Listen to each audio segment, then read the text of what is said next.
काल कोजागिरी पौर्णिमेच्या दिवशी माझ्याकडून एक स्टेटमेंट केलं होतं आणि या स्टेटमेंटमध्ये काहीतरी लोकांना दुःख वाटलं किंवा कोणाला वाईट वाटलं असेल असं मला वाटायला लागल्यानंतर मी परत माननीय एस न्यूजनं बोलवून त्यांना सांगितलं की माझा मतदार हा वेगळा आहे. मला माननीय माजी महापौर सपाटेंनी एक पत्र दिलं होतं, त्यांना मी पक्षातून निलंबन केलं होतं आणि त्यांनी मला पत्र दिलं की माझ्यावर हनी ट्रॅप झालं सुधीरजी आणि मला तुम्ही माझ्या अन्याय करू नका, तुम्ही पक्षाकडे कळवा की असं माझ्या अन्याय उलटं तुम्ही मला मदत केली पाहिजे, मी तुम्हाला एवढी मदत केली आहे असं ते मला म्हणाले होते. मग म्हणून मी त्यांचं पत्र हे वरिष्ठाकडे पाठवलं होतं.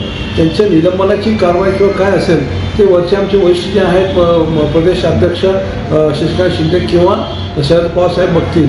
मात्र ह्याच्यामध्ये पत्र जे दिलं त्यांनी मला त्यात बरंचसं काही लिहिलं की हानी ट्रॅप आणि बलात्कार हे सुद्धा मी हे ॲक्च्युली न्यायप्रविष्ट असल्यामुळं मी बोलणं पण योग्य नाही असं मला वाटतं आहे.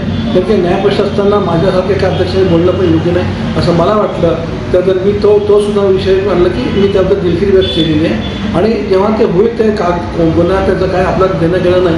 मात्र एक आहे की सपाटेंच्या गोष्टीबद्दल मी जाहीरपणे सांगितलं की मराठा समाजाच्या कुठल्याही एखाद्या माणसाचं समजा मन नाराज झालं असेल तर मी त्याबद्दल पण दिलगिरी व्यक्त करतो. कारण काय आहे की मला सगळ्याशी राहायचं आहे. मी समाजामध्ये मी स्वतःच त्या घरचा जावई आहे. माझी मिसेस ही मराठा समाजाची असल्यामुळे तिथला मी जावई आहे आणि मला नातेवाईकांनी समाव घेतलं पाहिजे.